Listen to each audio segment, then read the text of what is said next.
JRC 99 US. How you doing, man? I'm doing great, guys. It's a pleasure to be here. I've never done a group chat, especially with so many famous YouTubers here. Famous. Ooh. Famous? Where? Yeah. Where? Steve? What? Ah, That's Who's what I famous? heard. I don't. right? I think I've seen. Yeah. So anyway, I mean, The to guy break in it the down. iron helmet, he's been in a few movies. I know that. Yeah. No, I did see a very good movie. Anyway, so about me. Just to break it down, I'm a Christian constitutional conservatarian.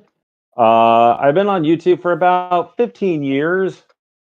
I would maybe walk around with no clothes on, but my wife wouldn't like that, and so but I also am active duty Navy. I've been in for 12 and a half years. I think one of these things about being a man, is especially being a family man, is also an important factor in being a man, and that's what I'm here to kind of give my 2 cents worth, and I'm glad to be here. Awesome. And none other than Tony Stark himself. How are you doing, man? I'm doing quite well. Can you guys hear me? Just barely. There we Just a go. little. There he is. A little ethereal.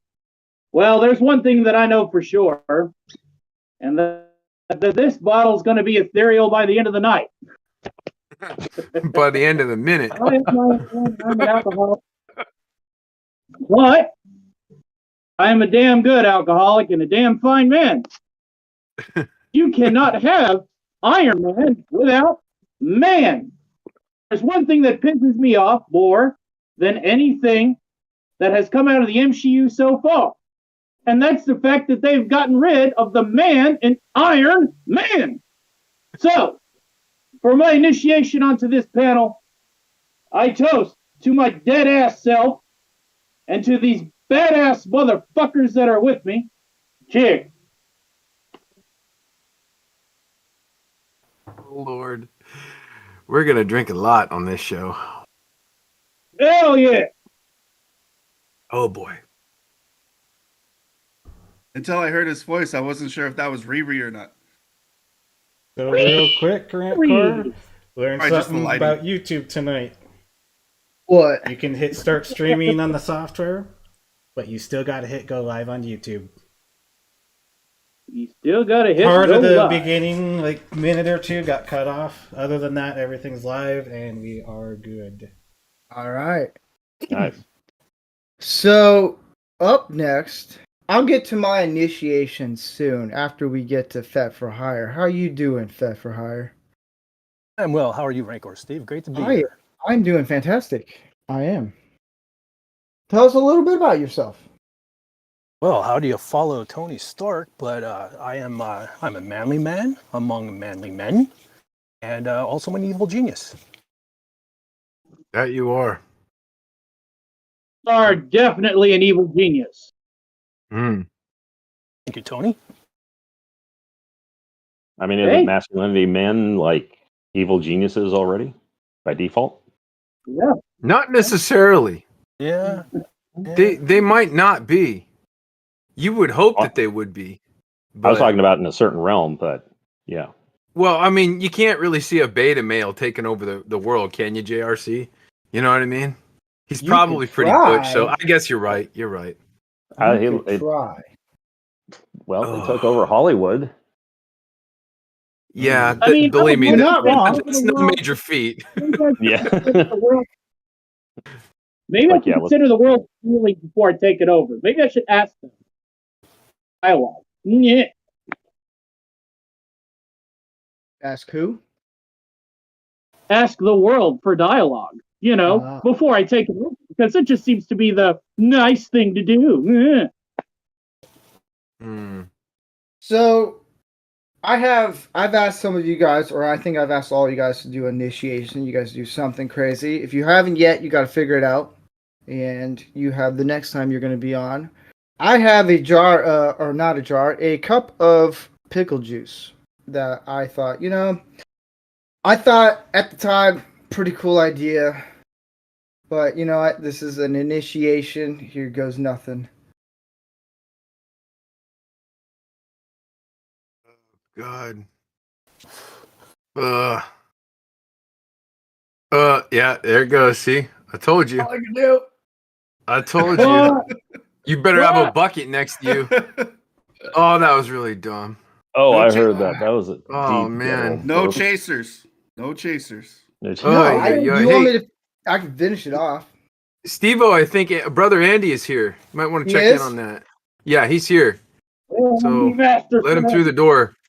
Let me get. All right. Well, while him. you're doing that, Rancor, do you want me Yes. to is it time for my initiation?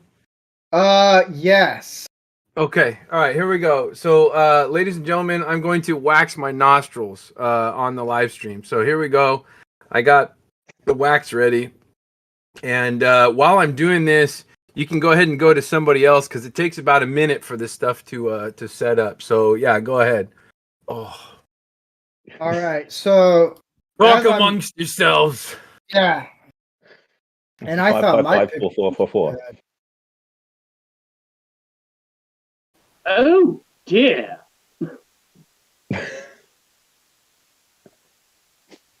You guys don't have to wait for me. You have to. No, I know. Are you I'm kidding? just I'm trying to enjoying the get- show right now. This is great. Just the This is tension is gentlemen. just building. Describe to The us what you're suspense is feeling at killing this me. moment, Gary. As Yeah. you're feeling the heat. Right in your now- nostrils. Ladies and gentlemen. Okay, so right now I'm feeling Wow. actually pretty peaceful and very serene. I'm in a good place. I see a couple of palm trees off in the distance with some really crystal clear blue water. I hear a little ukulele playing and a tiny little guy in a white suit saying "De plane, de plane," and it's really nice. I'm enjoying my little dreamscape here. Yeah. I hope Wait. it's going to be That's not okay. And wait, What? Gary, I don't think that's wax. wait, what? Huh? I say, I What don't is think it? that's wax. What do you got in there? I mean, if you're seeing these Yeah.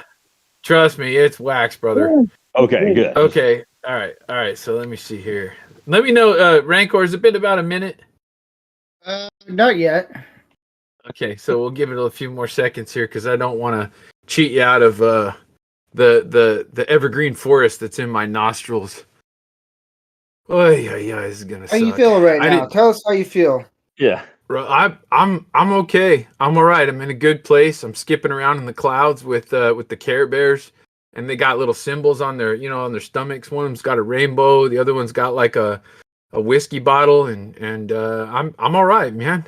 I'm okay. So I just want you to know that Orville PJ just asked, why does Gary have a tampon in his nose? Oh, okay. PJ. All right. PJ's breaking balls. Okay. All Hey, right. just real quick, guys. Gary, don't do your thing real quick. I just gotta manage Discord, so give me 1 sec so I can get Andy in real quick before you start Okay. doing what you're gonna Oh, do. God. Okay. It's already let's see kind of here. like we got to make it's already this quick. kind of like pulling my fucking beard out a little bit here. Okay, there we go. He can now officially join. Okay. Magnificent. Ay, ay, ay. Okay, I think it's pretty much set up. So you guys let me know when you want me to do this. You do a drum roll, countdown. Whatever you want to do. 5, 4, 3, 2, 2, 2, 2, 2, 1, 1, 1, 1. Oh, can you see that? Oh, Well do you see done. the fuzz? Oh, well, we got one more. We got one more. Oof. That's a whole So, toupee you got there, man. Right? I know. All Jeez. the hedge clipping. Reminds Can me you of the breathe golden better? age of Yeah. Hollywood when the people who worked in Hollywood always had white in their nose. Hey. Can you Right. can you breathe I don't better think that through was that wax. nostril now? Yes, I can actually. Okay, here we go. Here's the other There you one. So, okay. Oh, there we go. So as Gary is going through the process of just, I don't know what, we have Bleeding. Andy Masterson. We have Andy Masterson here with us. How you doing, Andy? Tell us a little bit about yourself. And you're muted. Can you hear us? Turn on the microphone, Boomer. Is anybody out there? Jeez. Want to build a snowman? Sorry. Oh, some of my beard there. Oh. Oh, wait a minute. Yeah, Damn it, it's supposed Gary. to be No Shave November. Wait a minute. What are you doing, Gary? Hold up. That Well, doesn't count, I'm not though. shaving. I'm ripping this shit out. This isn't shaved. That makes it worse because this Yeah. sticks to the beard and pulls out the beard. So, yeah, I say beard in a real loose way. It might, I can grow a beard like, a 90-year-old woman can. That's what my sideburns look like an old lady that just, You don't want any obstruction in the wintertime. The air is getting colder, brisker, thinner. I know, right? You want to clear any of that obstruction. I just want to Let the breathe beard in that grow. Open the wonderful breathing. smog of California. Oh, yeah. California. What is going on with Andy? Jeez, look I at this. wonder if he set up his input and output yet in Discord. Ooh. That's usually what gets most people. Okay, I think this one's ready. Are you guys ready for me? All We're right. ready, man. I was All born right. ready since Okay, let's get Christmas. this All on. right, so whenever I'll let you guys call it. You tell me when to do it. 5, 3. 4, 3, 2, 1. What the fuck? Oh god.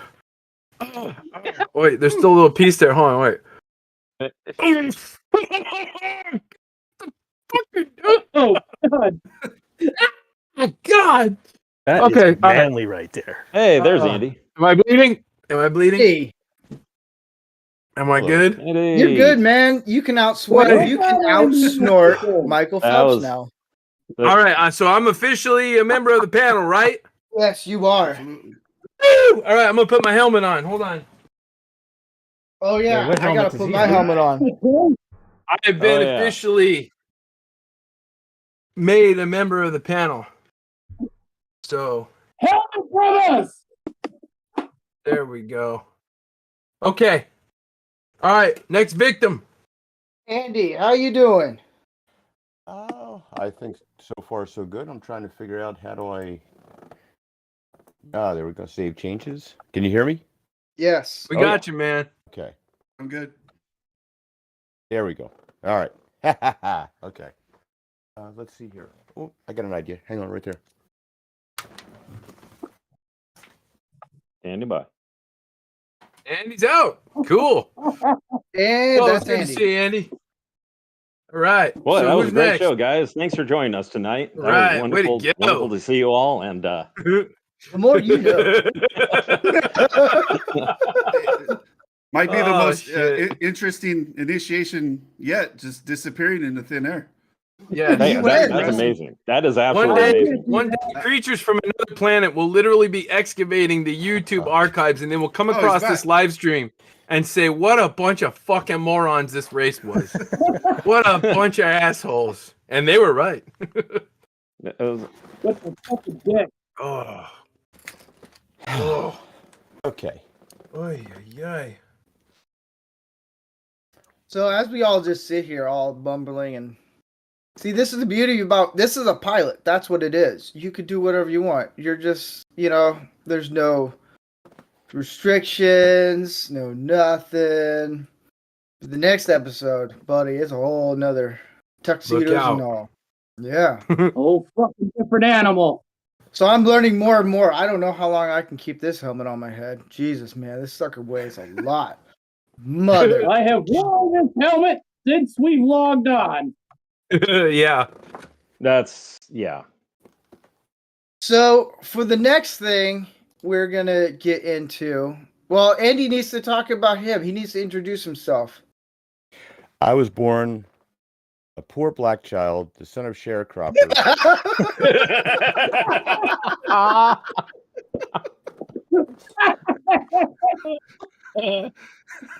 Hey, Andy, this is shit, and this is Shinola. Okay, that's all you need to know.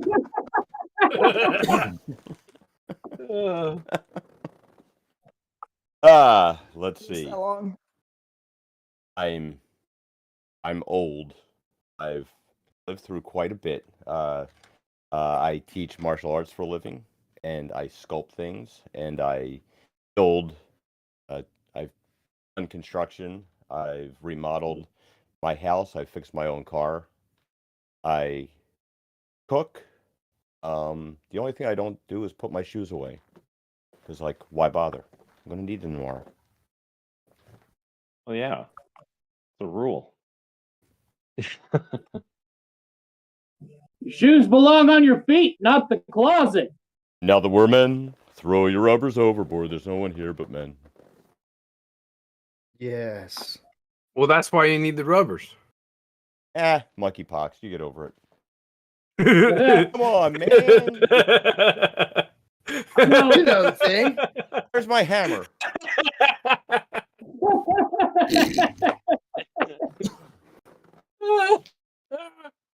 Oh shit! Oh, what are you doing? Look at my cans. Look. Let's see if we're ready for the next segment, the fun segment. Oh Lord. Or here's a question I have for you guys: should we do the segment or should we do the topic? We're not qualified to make these decisions. You're supposed to do this for us, man. Well, Alright, hang on a second. I gotta do something real quick. Hang on. Oh yeah, you got to do your. Here's the thing: if anyone has not done their initiation for tonight, you have until your next and the next time you're on the show to do your initiation. Oh You man. Well, that's the thing. That's the thing is that I probably won't be back for a while, unfortunately. You know, Navy stuff. So. Oh shit. All right. Well, I mean. Okay. Hey, I'm back. Okay, so. If you're ready to go. So I actually, if you guys haven't seen, I've been on a diet. I used to be 301 pounds. Now I'm 225 pounds. So I lost 76 pounds. So I was like trying to figure out what should I do. And it's like, I was thinking first, you know, maybe I should show that pineapple does go on pizza. You lost more than. Yes, it does. Yeah, absolutely. But what? I thought of something else. So just to be healthy, and I checked with the wife because she's my thing, I'm going to try to eat a whole stalk of celery. Oh, fuck. That's negative calories. Good for you. Yeah, so here we go. Take it in. Take the whole thing in. Just relax the throat. Relax the throat and put the whole thing in. Oh. It places the celery stick. Oh my God. Again. I just heard the cries of 1,000 rabbits dying from malnutrition. No! Yeah, fuck them. Hey. I'm a man now. Yeah, you are. So we're going to get into the next segment, which is called Don't Be That Man. Uh-oh. Or no, I should say, no, not a man. Don't be that guy. That's the title of it. So I'm all around a bunch of men. So, Justin, are you ready for the next segment? Take that, I Mr. don't Joshua. know. You want to go ahead and have me pop one up for you? Yeah, we're going to go. So this segment is we're going to go through one tweet at a time. And I'm going to read them off.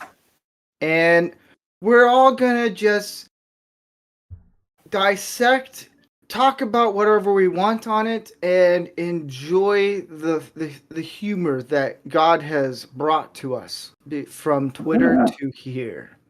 So, amen. Andy, be my guest, or no, not Andy. Ghost, be my guest, and Ghost, something around there. Just all be my right, guest boys. and bring up the first one right now. All right, here we are, segment number 1. That's a great hat, JRC. Thanks, this is my wife. Yeah, I bet it cost about $85 too. It probably did. As you can tell, you guys said to wear an extremely goofy hat, and I can't think anything more goofy than Disney Star Wars. How about Disney Marvel? Yeah. All right, buddy, is it showing up for you? I mean, not yet. Oh. I can't read it. You have to read it to I me. do. If you guys can see this, I do have my original boot camp BCGs on too. I had a DC boot camp. Yeah, it's showing on. You know why they're It's showing. You know why they're called BCGs? Why? I don't. stands for birth control glasses. Oh, damn. The ladies don't like these. Ruining your you're game. wearing a hard hat. Do you want to be safe in this space with that hard hat? All you gotta do. All right, Rantcar, you good?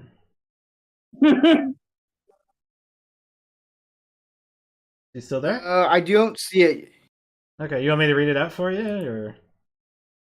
Or I want it to. Is there a way that you can get the tweet up? I see the tweet now right on YouTube. Yeah, Oh, it's you live can on see it. YouTube. Oh, Yeah, it it's is? on YouTube. Yeah, See, yeah. I need to do this more often. Yeah. Here. All right, let's. No. Technical difficulties. All right, so leave it up. I can see it. Okay, there we go. All right, so this person, I blocked out the names for good reasons. I'm a feminist. That means I believe in equal rights, all women, not just those born with vaginas. Hashtag trans rights are human rights. I like how it uses a Chris Pratt cartoon image and does this a little misleading. I don't know if this person knows that there's two genders and a dude can't give birth at all. What do you guys think about this? What do you guys think This about is very this? this is very interesting. Let's see. Let me read it. I'm a feminist. This means I believe in equal rights for all women, not just those born with vaginas. Wow. Never Go met for a Dr. woman Still born Alive. without a vagina. And I finished that I hashtag. don't Never know, will. man. Yeah. Hashtag trans rights are human rights. Damn. Now, Yeah, I don't know. just a question here, because I wasn't paying attention in middle school biology. Now, when Mrs. Henderson said there are two genders, was she right? Male and female? Because that tweet wouldn't make sense. Did this motherfucker go to middle school? Let's just do away with the whole idea of gender and just to go back to saying sex. There's male and there's female. Right. Yeah, if Problem you guys solved. know about the history of John Money, Dr. John Money, you definitely know the problem with how gender came about being used as a substitute for sex. I don't know the history of that. Just to give a rundown, it was a guy named Dr. John Money who apparently was also the P word, if you know what I mean. I'm trying to be careful because I know it's YouTube. It's not Twitter, but it's YouTube. But anyway, he was a actual certified P word, and he was the one to first do a transition on a kid who had a botched circumcision when he was born. So they I'm familiar with that story. yeah, so basically they decided, well, since gender is, I don't think they called it a social construct back then, but they said it was something close to it, that they decided, well, we're just going to treat this little boy with a botched circumcision as a little girl. And it ultimately failed. In fact, I think even the kid who they did transition ended up committing suicide in his teenage years. Yeah, what happened was they raised him as a girl, and he just wanted to play with trucks and play sports and all that stuff. And they kept telling him, "No, you're a girl, you're a girl." And then finally, they, I think when he was like 14, 15 years old, they told him the truth. And he started dressing as a boy and doing all those things. And eventually, at 17 years old, killed himself. Yeah. That's horrible. That's disgusting. Yeah, it's funny that they don't mention that, like, when they discuss all these things. They don't, like, oh, no. And look, here's the thing, okay? We typically talk about men having midlife crises and things. That's because, like, you're finally figuring out exactly who you are. So at about 40 years old, you'll probably figure out exactly who you are. You'll understand that you've gone through phases. You've tried different things out. Maybe you'll, grow your hair real long. Maybe you'll get some piercings. Maybe you'll get some tattoos. Maybe you'll have periods where, like, you're a biker, you're a cowboy, you're a surfer. And then you find out, you know what? I'm just me who likes to do different things. And then Mhm. there you are, and you know who you are. It's as dumb as expecting. I thought it couldn't be any dumber than asking a 16-year-old what you want to do for the rest of your life as a career when you don't even know what life is. And now we got even dumber. We're expecting 6-year-olds to decide what sex they are and whether or not they want to have life-altering surgery. And not to mention that you'll never have any children of your own, which, like, I'm sure they are all in favor of. But this is the reality. You will never have more regret than the decisions you make before you're under 25. That's when you're going to be doing things like, that's when, you're going to lose your birth control glasses and see a 10 at the bar, and wake up in the morning and find your glasses and find out she's a 2. Those are those regretful moments. Those are when you try to chew your arm off to escape without, like, having to make apologies. Like, I really didn't mean to. Coyote meat. Like, oh my God, what did I do? But yeah, you have to get comfortable in your own skin. You have to understand you are what you are. I'm not going to be 6'5". I'm not going to be Brad Pitt. I'm not going to be, I can't reverse my age and say that I'm 20 years younger. It doesn't happen that way. There's this thing called reality. I think anybody who denies this fact should walk up to the 13th floor, tell gravity all about your pronouns, and then step off and just see how much that reality bites you in the ass, or how allergic to gravity you are. In Minecraft. Wisdom. Wisdom of the old, I guess. But you can Well, identify old. as all of those, though. Who the fuck you calling old, motherfucker? What do you mean old? Elderly is fine. Maybe seasoned, but not old, motherfucker. So let's get to the Respect your elders. next. Let's get to Yeah, the there's next old. tweet.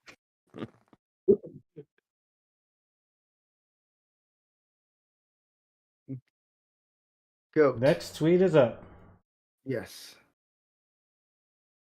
I forget. I have to look on the YouTube thing, and Yeah, it's a little different, huh?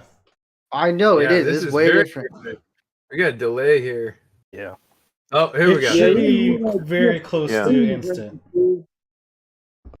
See the flags. Your name is Brad, not me. Ooh, all right. So this one is a double whammy because I know the tweet that comes after this possibly. But here's the deal. This chick, whoever she is, I don't know, says, I'm going on a date. Which, that's okay. You're letting people know, hey, I'm going on a date. Okay, I don't care, but cool. You do your thing. It's the guy that's down below wearing a mask saying, lucky them, praying. What are you praying for? This is what I call a simp. And simps are pretty much just idiots. They're complete idiots. And those are Right. the ones we need to save. What kind of tweet, what kind of comment is that to, I'm going on a date, lucky them? Are you jealous or something? I think he's jealous the fact that I can't get a girl. So I'm just gonna leave a comment that just says lucky them. What do you guys think of this? Well, buddy, you person? got to look at it. You got to look at it from his point of view. If you did not have a dick and balls, you would be praying for them every day of your life, would you not? Maybe he's Right. like lucky them that they got a pair, man. I don't know. It's Right? Lucky them, he's got a cock. You also have to take into factor that, are we sure that these girls are actually real on Twitter in the first place? See, that's another thing you don't know. Mm-hmm. No one Well, knows. I look at it like this. How many opportunities in life do you get to go on a date with a woman with pastel colored hair? these days, With a pastel colored light on her hair. Yeah. Sunday It's all every about night. camera work, boys. this guy just doesn't understand math. That's the whole problem. Is it boils down to math. He doesn't understand math. He doesn't understand that there's 7 billion people in the world and half of them are female.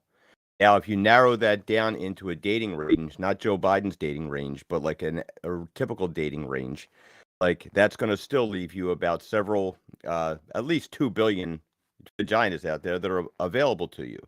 Now, the rest depends on That's your even more.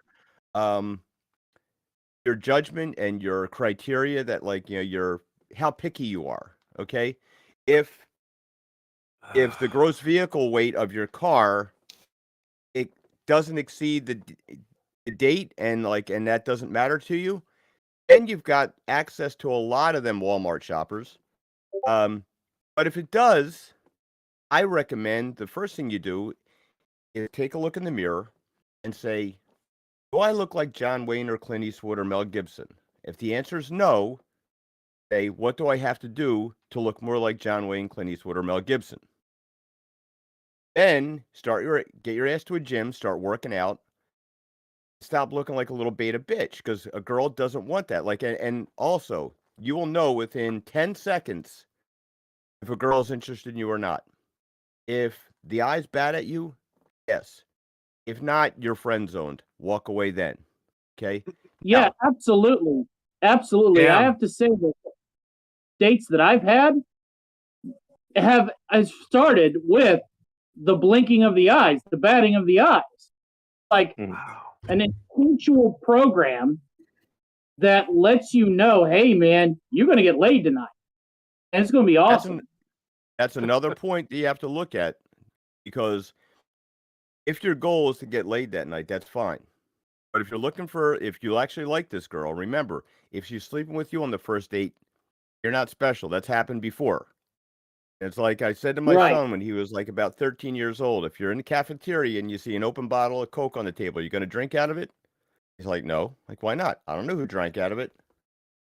They keep that in mind when you start dating. Nobody wants like the community Coca-Cola. Sorry, ladies, you're jumping around on Tinder.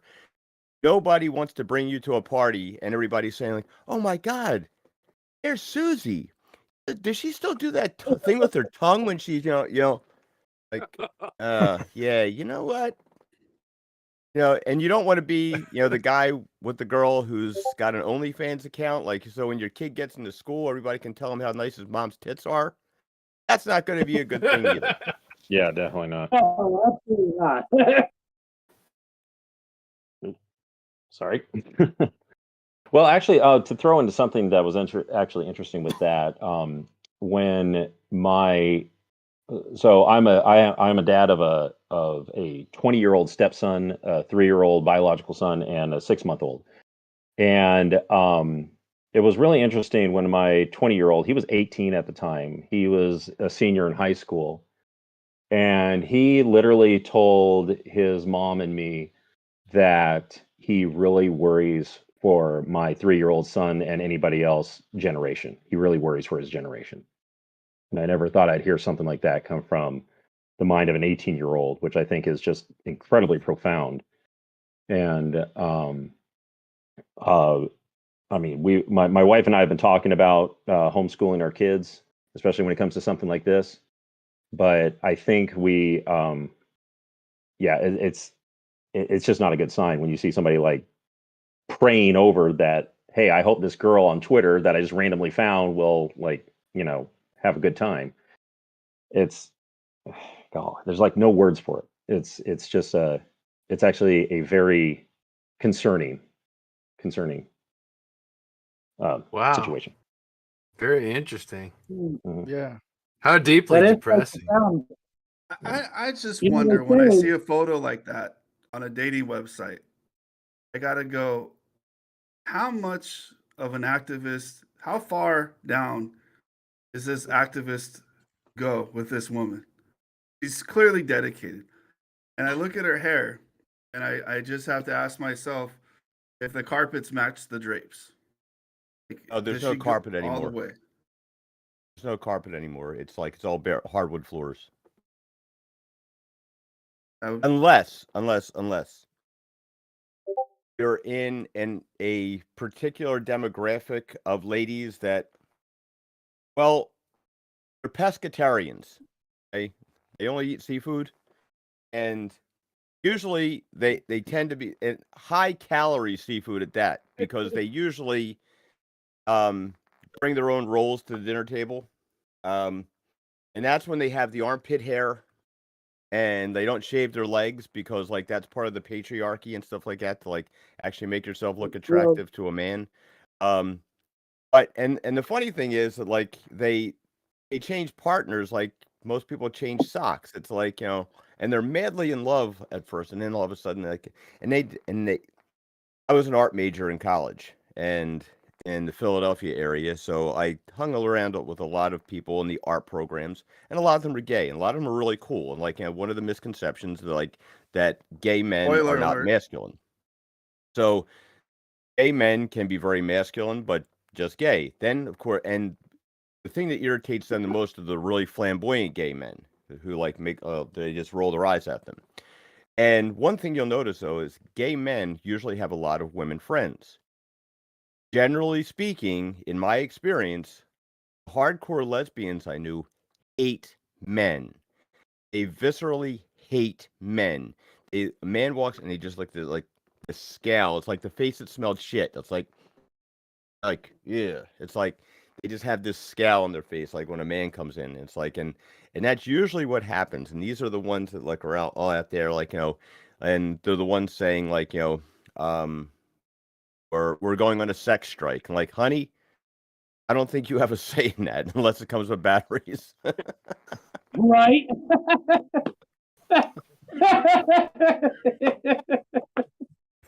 I mean, I know a couple of lesbians that are the same way, and I've slept with one of them with her girlfriend, so they couldn't have hated me that much.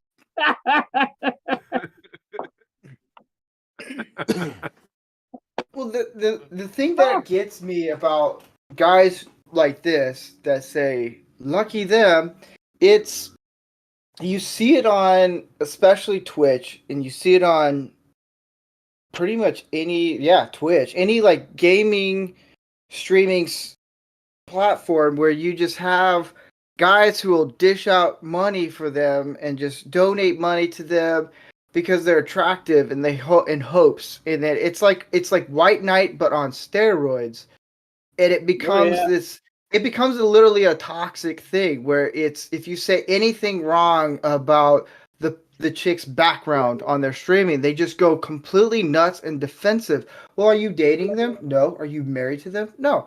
So why are you being so defensive? You have no shot whatsoever, because all you're doing is just giving them your money, and they're just taking it to just do whatever they want. That's what it is. They're not gonna. They're just gonna say thank you for the money. They're not gonna say thank you. You're such a nice person. I really enjoyed this, and it's I think guys need to understand. You need to stop simping for women. Just stop. It's pointless. No, Not gonna work. women hate a it. massive, it's a I massive gotta jump in. misconception.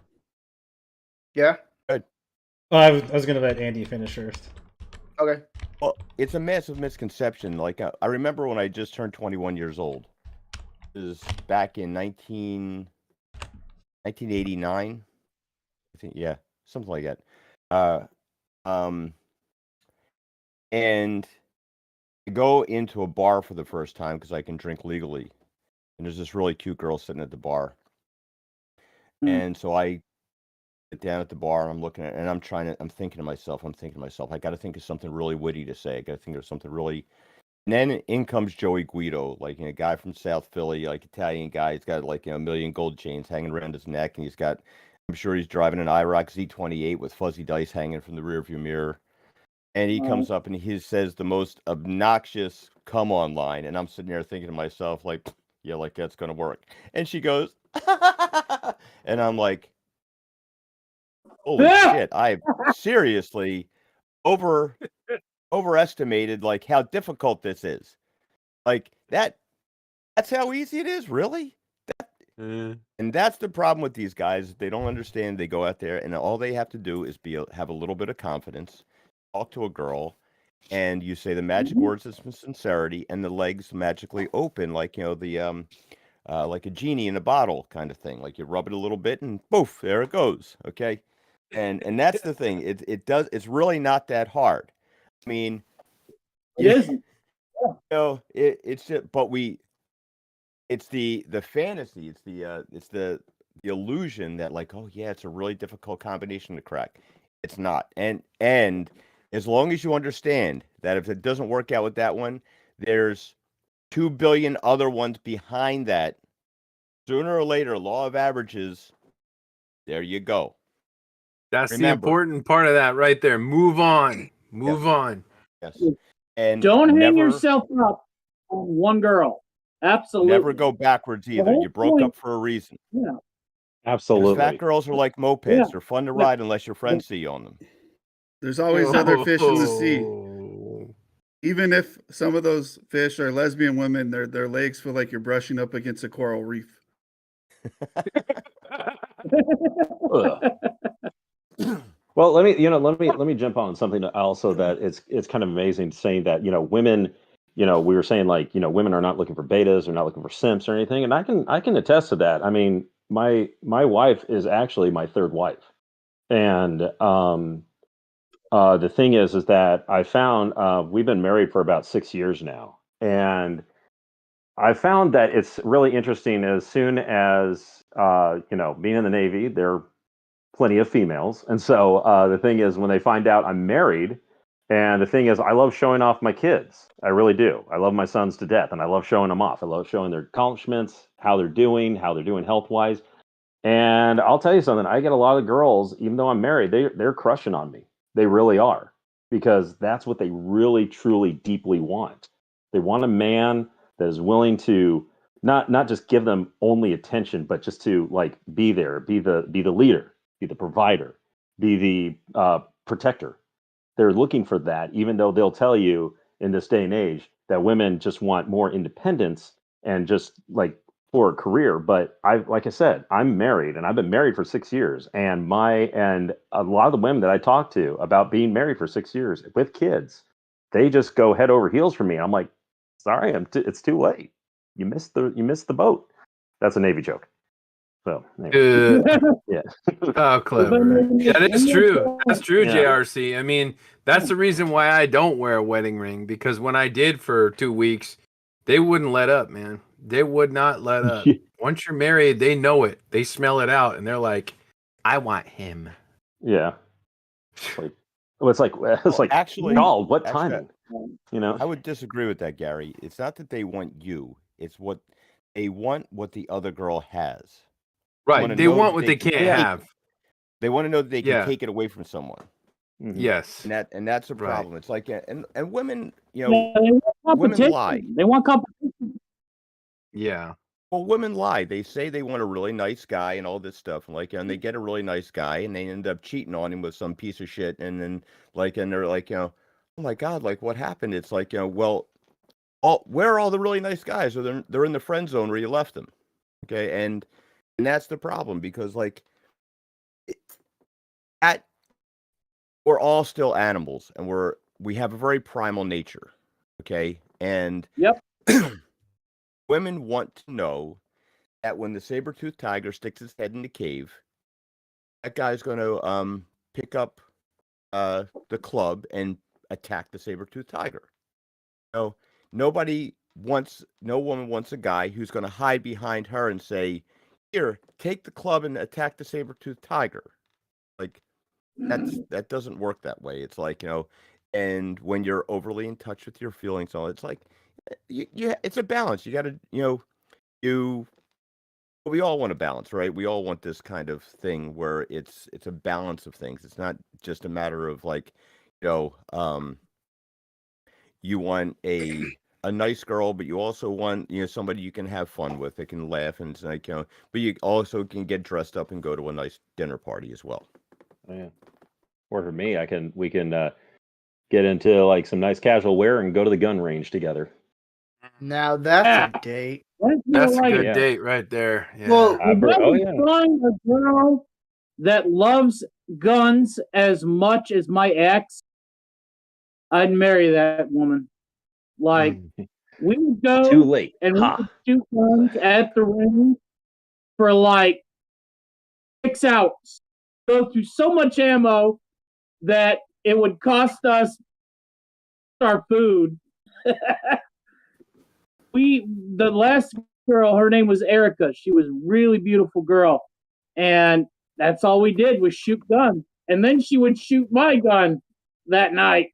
Oh, win-win. Oh yeah. Any Yeah, gal well, you can I mean- take to the range is a keeper. Hey, look, One for important her thing to wedding add- present. Oh yeah, go ahead. Sorry, man. No I've been problem. talking a lot. One important thing to add to what Andy was saying is I think that, women will say that they want the nice guy and it's not, but they want a guy that's also appealing to other women. If you let yourself go, you get with you land a woman and you let yourself go, and she knows that you're not no longer appealing to other women. That makes you less appealing to her. So you got to be respectful and nice to a degree, but also keep in mind that you have to stand your ground. You got to pass shit tests constantly because that's what they'll do to see what they can get away with, and they don't want to push over. They want a guy that will provide, will protect for them, but that's also that they know other women would potentially want as well. Mm-hmm. That's a good point, Gringo. That's a really good point. It's like they want competition. They want men to fight over them.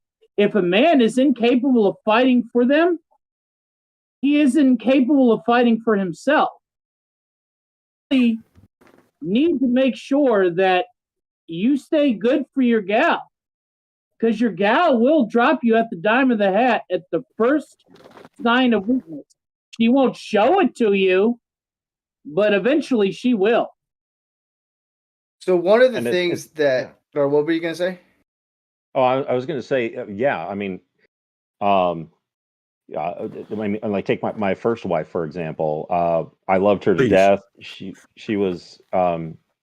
We dated for like 3.5 years. We were both going to school at the same time, and we got married. And one of the things I did, because her job was to be, she was a financial specialist for an architecture firm. So what did I do? I put her in charge of the finances because she knew what she was doing. But the thing is that she started blowing all of our money. And I just felt, I mean, I was probably about 24 at the time, and I was kind of, would say, like, indoctrinated to think like, oh, well, just let her do her own thing and just kind of follow suit. And eventually, after 2.5 years of marriage, she ran off with another man.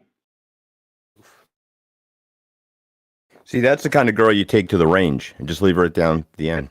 Yeah. I got the stable gun and everything. You're supposed to go to that end, honey. I'll stay at this end. Okay, That's keep my going. Yeah. Keep walking. Hold the apple. Hold the apple and trust me. Don't worry, Put it in your honey, you'll be fine. Yeah. Well, It's like, before I I think did, this is. before I did construction, I worked at a coffee shop, and there was a bunch of guys that would just go, "Hey, you're married. Like, how do you get a girl? How do you get a woman? How do you get this?" I'm like, don't think about the woman. Like, that's how I ended up getting my wife. Is I didn't think about her. I didn't think about getting married. Didn't think about dating. Didn't think about anything because I valued what my time was. That was the thing. A lot of guys need to understand that time is something that men value a lot. We put that into the number one thing. If you spend 2 months not thinking about a woman, not thinking about, oh, I need to date this person, I need to marry because I'm in my late 30s and it's my time, my clock is running out. Like, you're not gonna get anywhere. You're just gonna be. Women will notice it really well. That was the crazy thing about women is they know real fast if a guy values his time or if he doesn't. And if he values his time, it means, hey, he has priorities. He has a life. He has a career. And that's how I ended up getting married, just because I didn't really think about getting married. I was so worried about it at the time. And then I was like, how about I just try this whole not think about women at all? And they just came in floods. It was just like, I just want to be around you. That was the thing. They just want to be around you because all their guy friends were just this complete beta, complete white knight. It was getting to they saw attention the way they didn't want it. They want a man to give them attention in a way where, hey, if you have time, all right, I'll give you it. But my time is very precious to me. That's what I think. And let's get to 2 more tweets. How about let's do the tweet that was right after this one, Goat. All right, just to make sure, I've got a few of them. Let's do 2 more, and then we'll get to Was that the Georgia one or the other one? It's the one right after. It's the same schmuck who said "lucky them." I'm not sure if that one came through all the way. If not, can we do the one where it was a 2 tweet? It was a tweet, and the guy commented. Oh, the self comment, right? Yeah, let's do that one, and then we'll do the main topic. All But right, this one let's is get that on up. hilarious. Like this. All right, it's up on the screen for you. All right, I'm waiting for the delay. Once it's up, While we're waiting, guys, Maria in the chat says, just FYI, laugh out loud. Not all of us women look at status. I had men with major status, but they didn't treat me well. It's how he looks at you and how he treats you. That is true. Very true. There's always Absolutely. exceptions, Maria, and you are definitely one of them, darling. All right, so here's this tweet. If my girl boy. cheat on me, I'm gonna be a strong man and forgive her because I love her too much. Lord. Okay, and then we get. I looked at the time. Here's the thing. 2 hours later, I hope I get pussy off this. Here, there's a point where the guy just needs to know I've been defeated. It's not, it's just you're a lazy sack of shit. That's what it is. And she's just tired of it. Oh, careful, you're gonna short out that helmet there, Tony. Dude, you're Jeez. gonna blow it out. Man. What do you guys think about this tweet? Well, I agree with you completely. You should forgive her and take her fishing. Deep sea fishing. Yeah, seriously. Yeah, get on your boat with the fucking wood chipper. Take her fishing. On their knees instead of her. Every know what? Let's kiss go. begins with A. I can't hear a word you're saying, Tony, but I'm laughing my ass off, man. All right. Well, hear me now. Can you hear me now? No, still no. He should be on, It's worse. he should be on his what? Huh? Right. He should be on his What? knees. He goes on Tuesday night. Ooh. Bingo. Take her fishing. Tony. See, Bingo this is what happens. This is what happens when you have Elijah Craig as your initiation. Dude, you didn't even get halfway Tony. through that bottle. Tony Not Stark, yet. this is Give him a few minutes. Yeah. Tony. No, you said the key thing there, Jersey, is like he didn't get halfway through that bottle. Exactly. He won through a whole Oh, bottle yeah. ahead of this. It really is Tony Stark. Yeah, Tony. hang on. JRC, Bingo have you is on seen Tuesday. JRC? Have you seen Animal House? Oh, yeah. Yeah. Well, Bluto looks at this guy and says he got a drinking problem. You know what I mean? Oh, so it was him that fell off the ladder? Yeah, probably. Yeah, okay. All right. I was just making sure. Yeah. I'm the winner. This tweet is fucking hilarious. I love this tweet. I wish I would have known who did this. I would have retweeted it because this is one of the stupidest fucking things I've ever heard in my life. Yeah, I don't understand this whole double down pride thing. You literally, there's no way this fucking guy really feels this way, but he's fucking, it's like he's trying to get attention out on fucking the Twitterverse. And he's going to get attention, but not the kind of attention that he's looking for. You know what I mean? No, he's getting this attention. Yeah, So yeah, can we this is highlight one thing? At least his woman's Yeah, getting there's- plenty of attention. Yeah, There's right. one No thing we shit. need to highlight from this tweet. There's actually Yes. one Okay. thing. What's It that? says if. The very first word is if.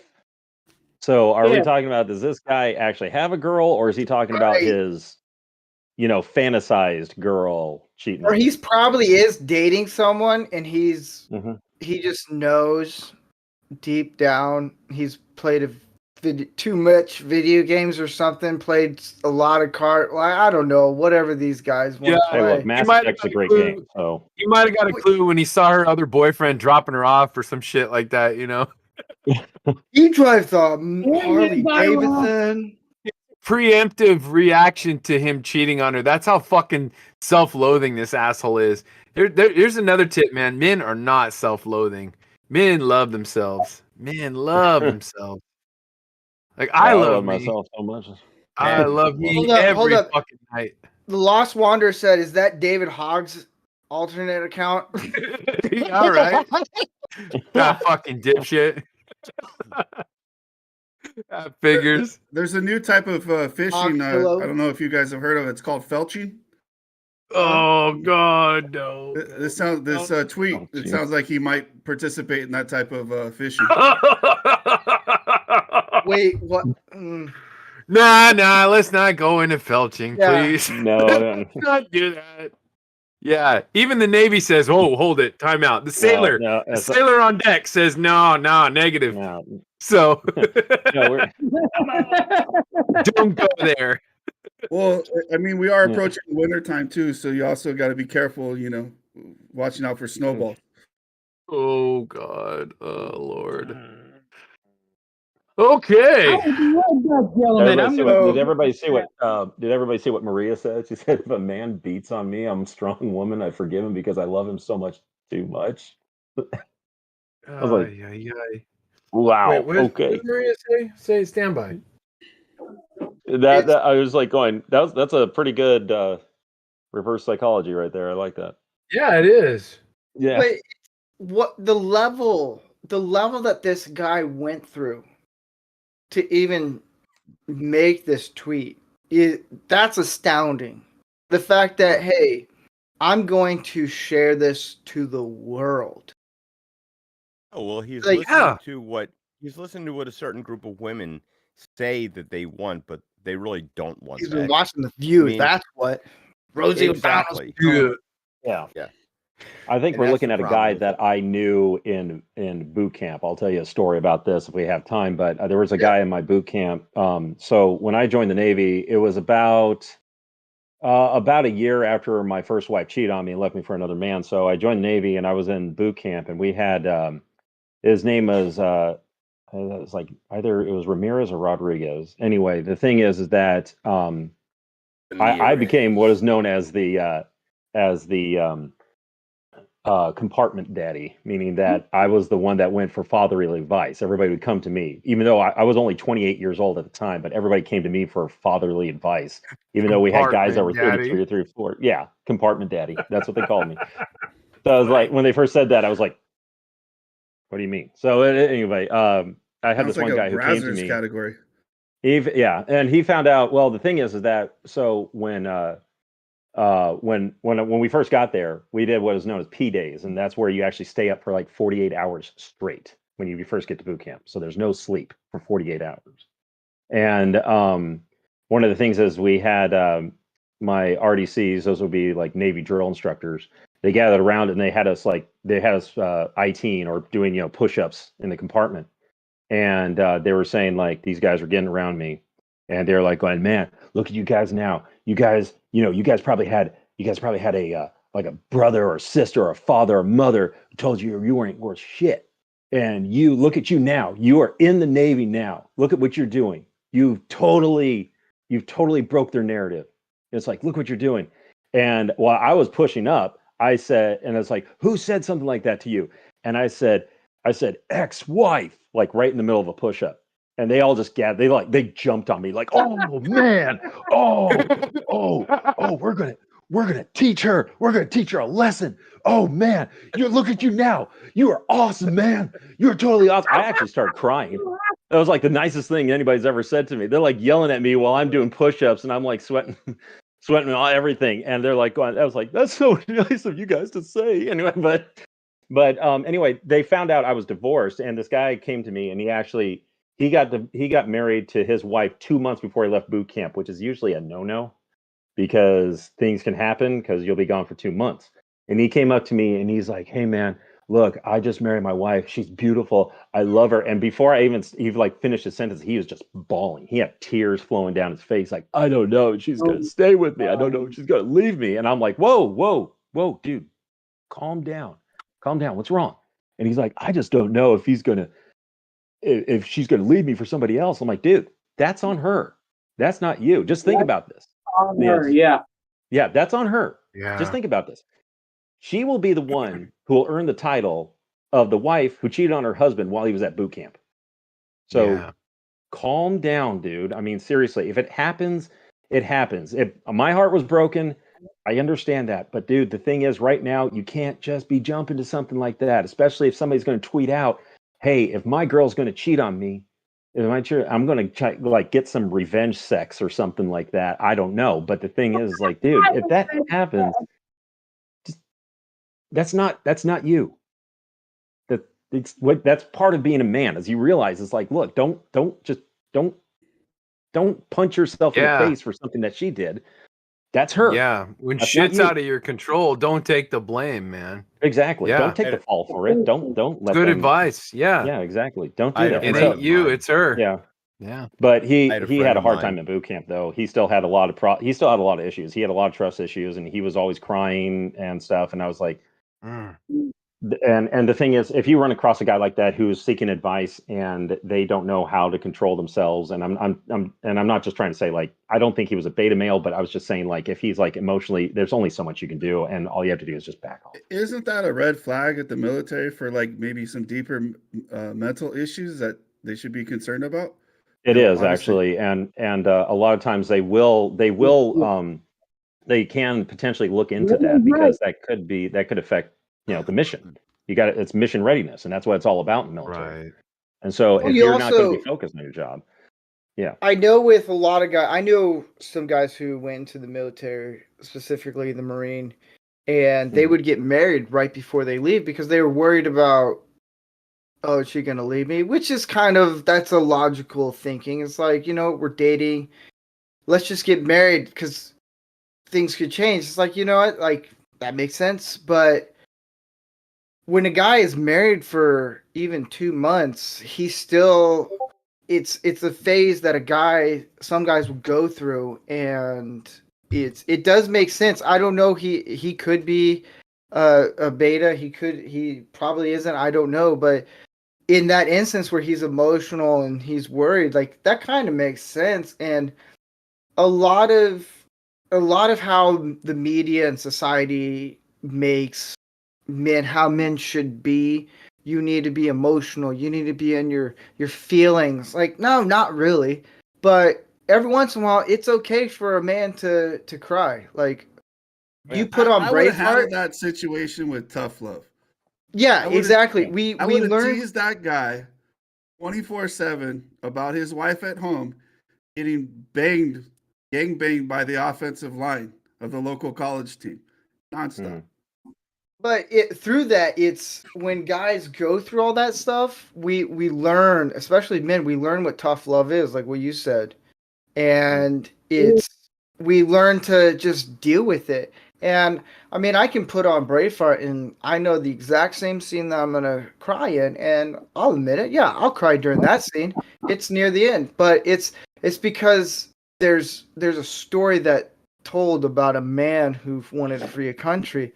But with this whole, like, guys need to be in their feelings and all this, or then we get make fun of, like, we don't know. It's like, you know what? Just take it like a man and move on, and you learn from it.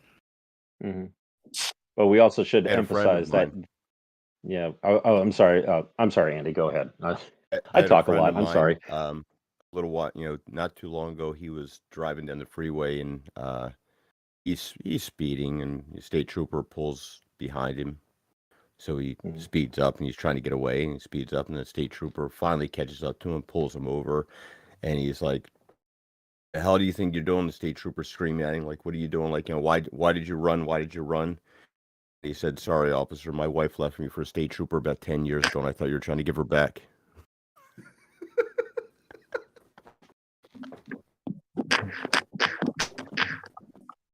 This is a try not to laugh challenge because I'm going to lose. I'm going to lose. Yeah. Isn't there a terminology for like army wives, just like there's a terminology for like badge bunnies? You know, like women that chase police officers or men in uniform. Yeah, we call them dependas. That's like a combination. That's a combination of dependents and panda bears. Dependas. Yeah. So My second wife let's. was one. Mm. Yeah. All right, go. Let's do one more tweet. Yeah. And then we'll get to the topic. Is it the one I'm thinking you want to do, or?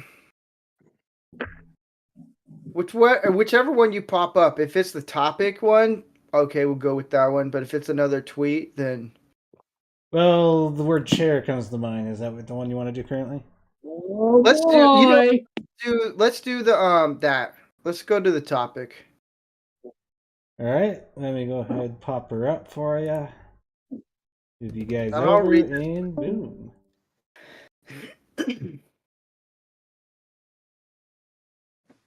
Move that here. But yeah, it should pop up for you any second now there.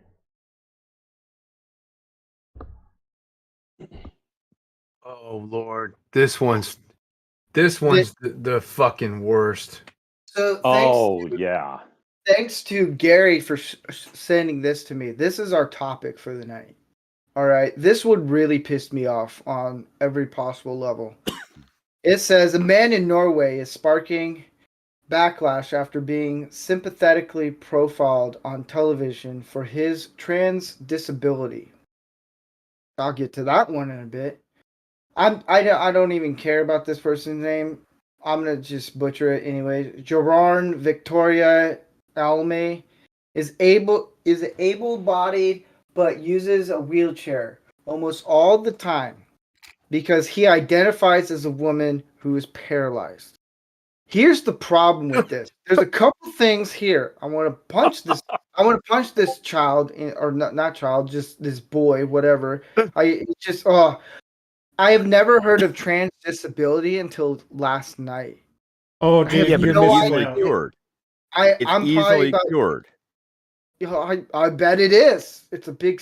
All you do is get a junkyard dog and watch that motherfucker run like hell. Be out of that wheelchair quicker and shit. Like, done. Fucking unleash a Roddy on his ass. Watch him jump right out of that fucking wheelchair. I can't believe it's the first time you heard of it. Pity with drool and everything like that. Big jowls.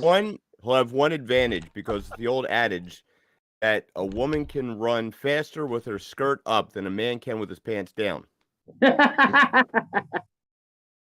All right, so Steve, Yeah. I'm honestly surprised you haven't heard this before. They didn't really used to call it trans disabled or this, that, whatever, but there's people that wanted so badly to be it that they identified with it to the point, I don't know how long ago it was. It was at least a couple of years, probably more, but someone wanted to be it so bad that they had someone pour bleach into their eyes so they would become blind.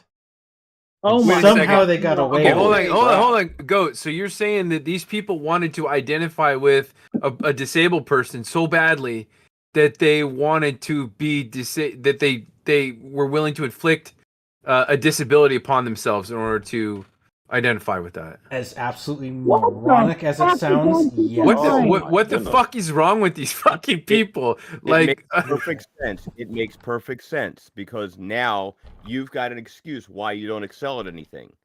You've got an excuse why you never have to live up to any expectation because you can't. Now you're disabled and you can't. Whereas there's people in wheelchairs and veterans that come back with missing limbs and stuff like that still manage to do all kinds of physical feats and they become, they'll use prosthetics and they'll run in Paralympics and things like that. Oh my It's God. a state of mind, but it's an excuse. Now, look, I don't have to because I have an excuse because I have this problem. I mean, think about this. Like if if you had somebody come into a doctor's office and say, "Doctor, I want you to cut off this left hand because I don't like it. It doesn't feel like it belongs on me." 20 years ago, hell, 5 years ago, the doctor would have said, "You know what? You need to see a psychiatrist." But now, miraculously, we go into a doctor's office and we say, "Hey, doctor, cut these piece of healthy tissue off me because I don't feel like they belong on me." And like, "Oh, sure, now you're trans." Like, there's a problem there. It's like this. Oh my God, to want to be disabled. I mean, I Well, this I don't know, Andy. I know you're right, but I just can't wrap my head around it, brother. Like, Well, the question is, Gary, like, the question is, do they regret it after the guy's blind? Does he regret, like, holy shit, you know what? I didn't realize how good dude's I had fucking it. loving it. He's in the fucking news. He's all on Twitter. He's loving it. I'm sure. For about 10 minutes, and then he's like, then I'll never see a movie again. I'll never see like a kid laugh again. I'll never see a puppy look at me again. Like, all of a sudden you're like, holy shit, what did I do? It's like the people that survive suicides that jump off of bridges, they all say the same thing, that the moment they let go, they regret it. They realize it wasn't that bad. Wow. Well, not all of them say something, because some of them don't make it. The ones that survive. Yeah.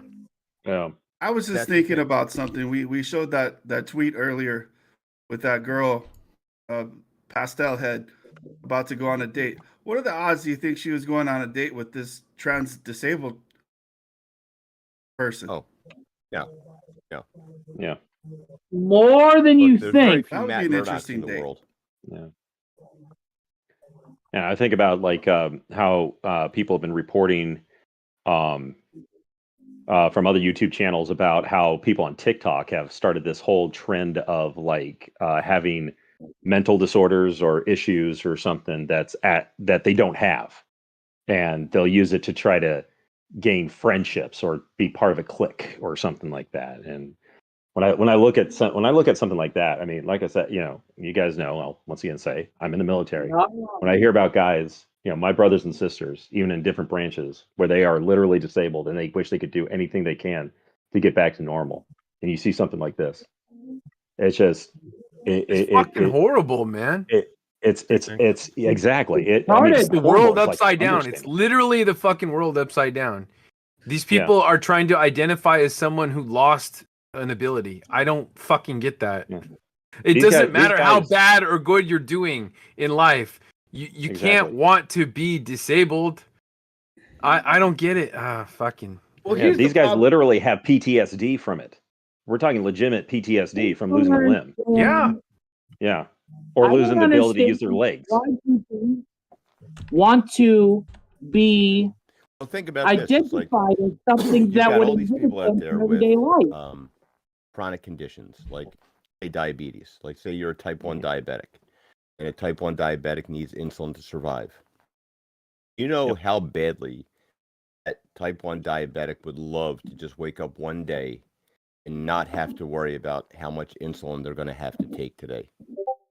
They would love the idea. And you've got people lining up now to commit themselves to taking a regimen of artificial hormones for the rest of their life. Every day you wake up and you've got to take these things.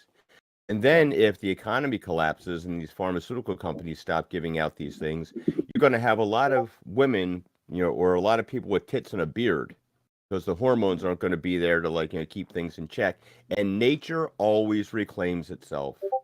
Nature always watch a town that's been deserted. In 20 years, it's all overgrown, and nature takes it back. You can deny it all you want, but you can't escape it. It's just inevitable. Absolutely. And it's a shame that there are people out there that would love to live a normal life. I always said, I was with this girl one time, and she said to me, "Why do you always do that?" And I said, "What?" When we go up to a store, you never walk through the automatic door. You always pull the door open. I said, because somewhere there's a guy out there that can't pull the door open, and he wishes he could.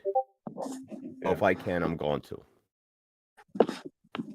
That's a good point. And if you also look at the tweet, I mean, if you, I don't know if we wanted to bring it back up, but I was going to say, if you look at the trans disabled, or what do they call themselves? They're in a wheelchair.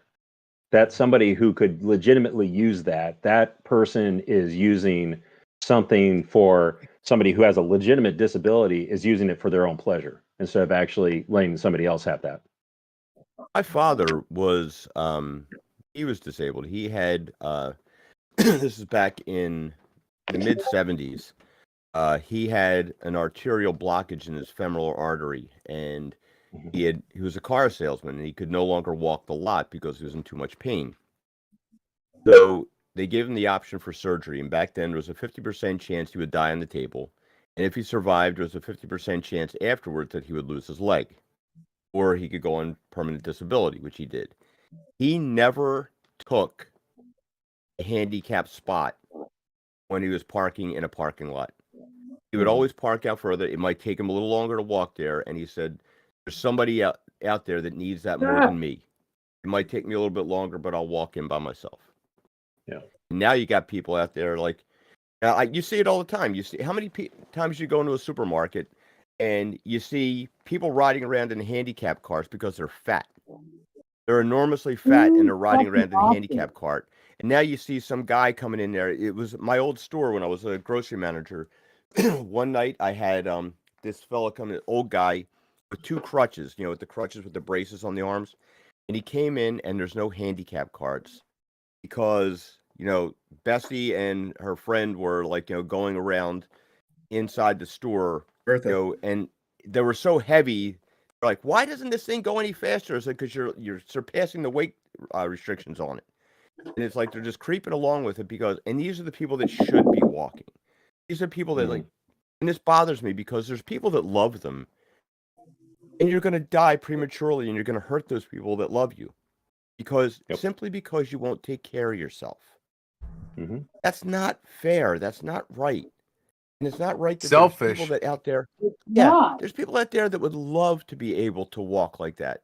The guy with the crutches, he doesn't want to need the wheelchair or the electric cart, but he needs it. And you have all these people out there that do these things to themselves. It's like the smoker out there who's like, after 40 years of smoking cigarettes, is shocked to find out they have lung cancer. It's not rocket science. So there's a comment that got my attention. So I'm looking at the chat here, and we're talking about how these people really want this to be true, and they're just full of it. Honestly, this is why asylums really need to be a thing again. But I see in the chat, RG Merkel says, as a firefighter now, I still find it hard to open up and feel alone most of the time from what I have seen. Does anybody want to kind of talk about that part? Yeah, I'm trying Well, the reality of the situation is it really boils down to, are you disabled or are you lazy? I don't want to sound like, wait a minute, let me reiterate that. I do want to sound like the motherfucker that's going to say, hey man, are you disabled or are you lazy? Because that's what it boils down to. There's fat people that don't want to walk, and there's disabled people that can't. And you want to take a fucking cart from them. Shame on you. Yeah, well, back to what Goat was saying about our guy RG Merkel here in the chat. Every firefighter that I know personally has the same issue. They see a lot of heinous shit, and they don't really know how to communicate with that with people, because how do you talk about, God, I remember a firefighter telling me that, he had to go to somebody's home that had died in the home, and they found him there in the bathtub, and there was a stream of bugs crawling up their ass and out of their mouth. How do you describe that kind of thing to somebody? You don't have anybody to share that experience with. You don't have anybody to unload that, with, except your fellow firefighters. So like you said, you have kind of a sick sense of humor and inappropriate comments, and it's a very common thing that I've seen. And my heart goes out to you, man. Mm-hmm. Yeah. No, sorry about the delay. I apologize for the delay. I did not. That's the thing with law enforcement, firefighters, and stuff like that. They see this awful stuff, and a lot of times, especially in recent years, they definitely don't get enough credit. They get crapped on, because 1 out of 1 million calls goes bad or somebody makes mistakes. And Yeah. I remember I had a friend in law enforcement, retired, very decorated officer, and he's talking about old cases and stuff, kind enough to share his experiences. And I mean, this guy would photograph him, remember dates, details, names, every single thing. And he Wow. was talking about how the one thing that you can never learn to deal with in that job. He's like a lot of officers will say the smell of death, and it's overwhelming, and that's awful. But you're saying it's when you go onto a scene and a child's involved, the child's the victim. And I remember him mentioning about he goes on the scene. There was a child dead, drowned in a pool, and this child had been floating dead in this pool for days because the parents were so high, and they were high at the house when the law enforcement got there after someone called because of a smell, and they discovered the body. It's just like, how do you process that? First of all, how do you talk about that with other people? And it's brutal, man.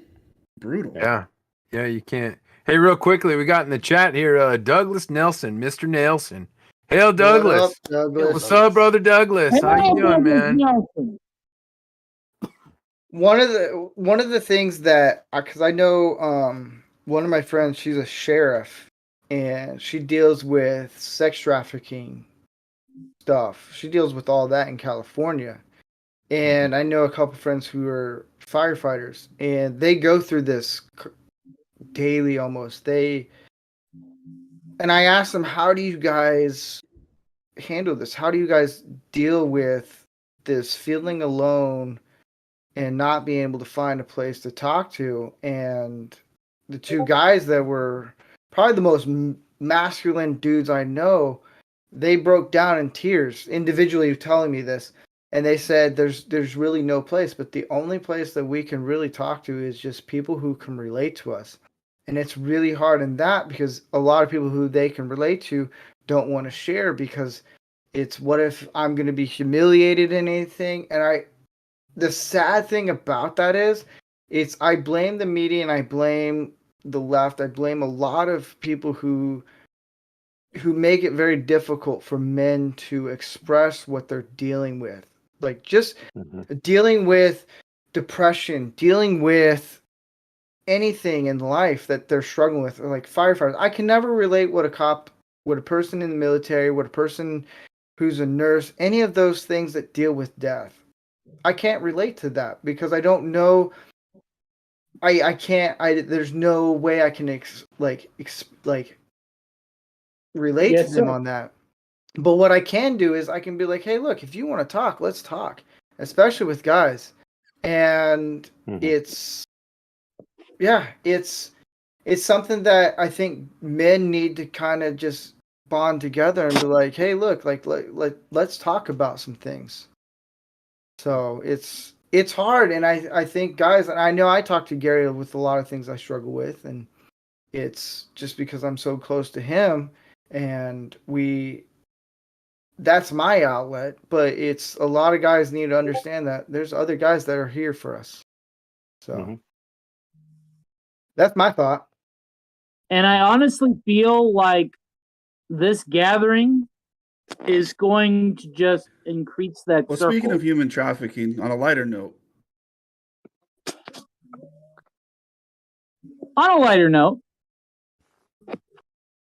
That's all I got. Wow. Okay, then. Alrighty. What's going on? I can't see anything. Anyway, the image is dark. That's it. Tune in Tokyo, come in Wonton.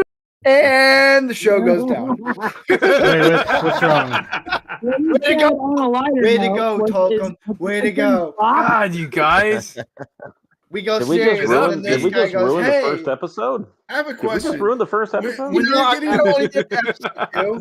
getting in line to get on the truck, right? And you hear about these trucks where there's like 100 or 200 people, smashed in. There's no air conditioning, and it sounds uncomfortable to me. Oh, it is. Now, if you're the first person, you're like, oh man, look at I got all this space. This isn't gonna be so bad. I can understand getting on there.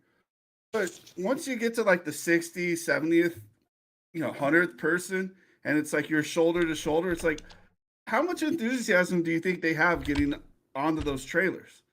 I mean, can you be that enthusiastic about, going to America? I mean, you see articles like this of trans disabled people and people embracing that even men without vaginas can have babies. I just don't. Is it really worth it going through all that to come to America? A constipation. Are you talking about the butt, baby? It's a real thing. That's a real thing. That's a real thing. That's a thing that they can put up their fucking keister and they fucking. They literally poop out a kid.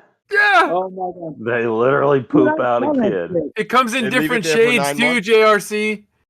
Yeah, you saw If that. it I only was like comes going, out as oh, yeah. one. All that shit. Just taking a shit. You I literally. saw that shit. I saw that advertisement for that shit. That shit is And you fucking bought nuts. it.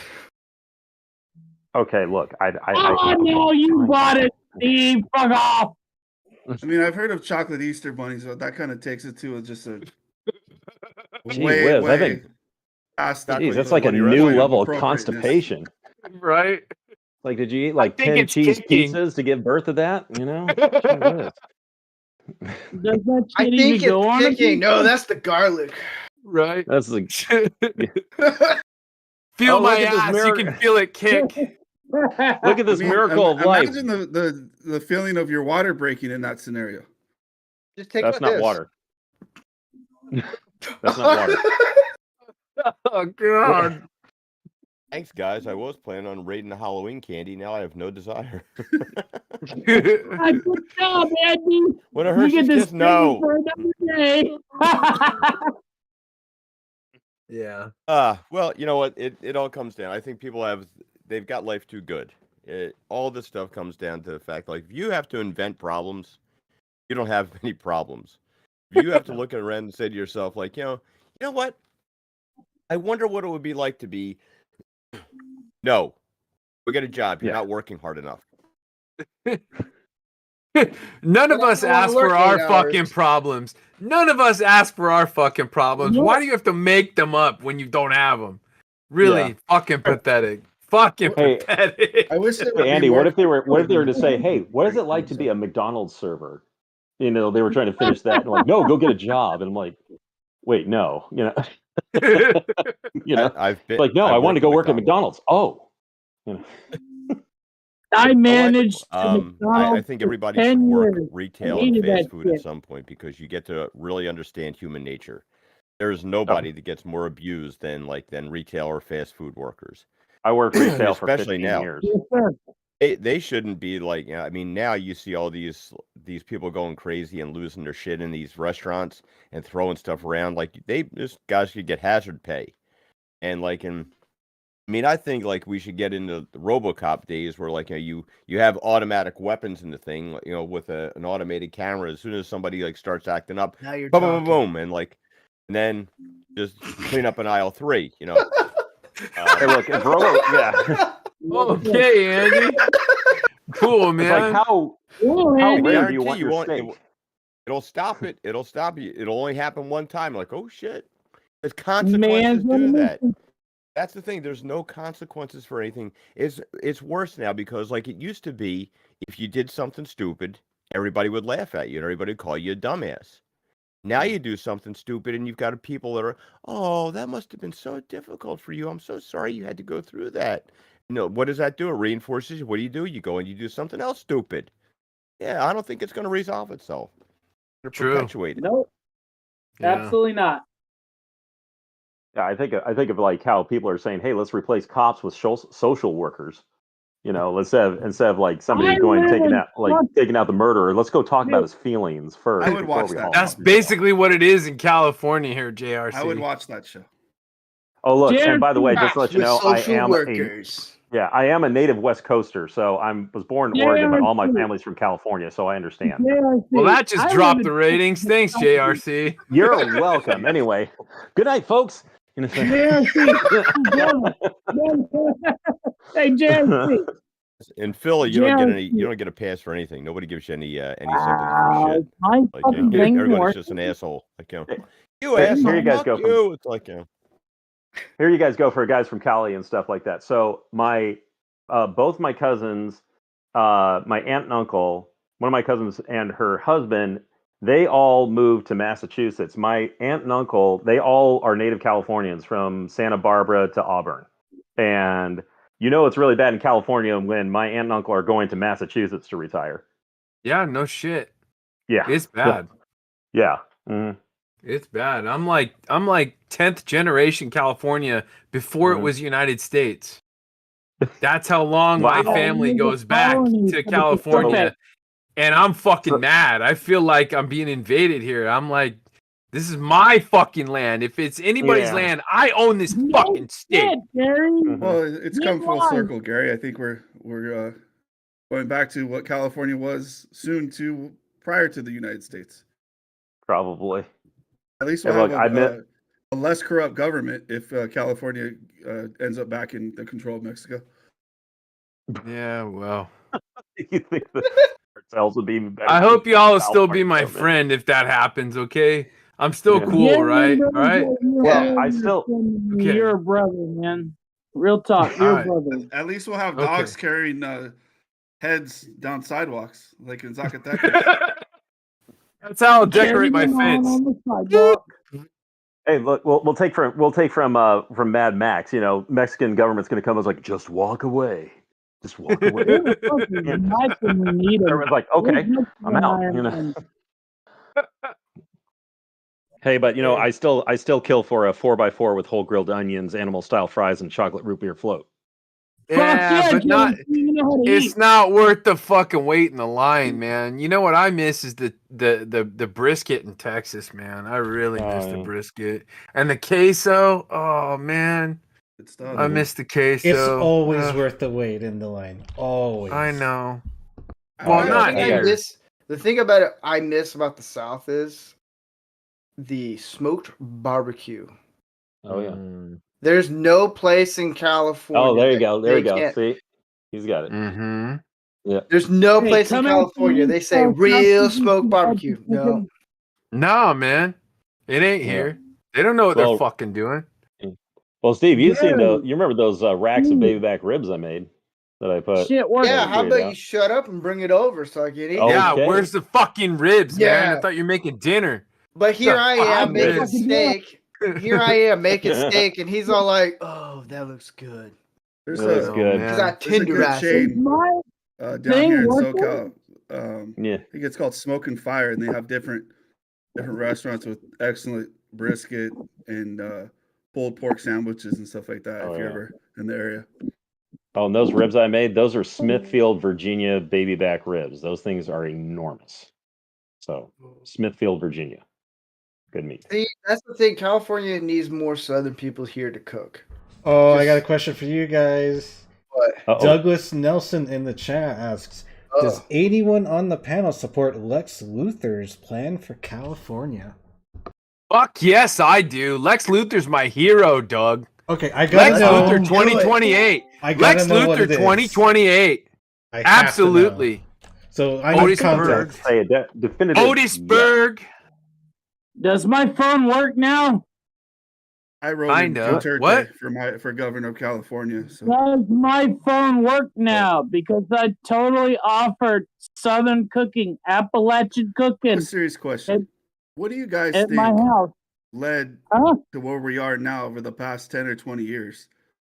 I mean, I could have never imagined 20 years ago out of high school and entering college that society would treat men in dresses as if that's a normal thing, and men beating the crap out of girls in high school and college sports was, people just pretending like there's nothing, like it's okay. Like Well, Like, you know what, Gringo.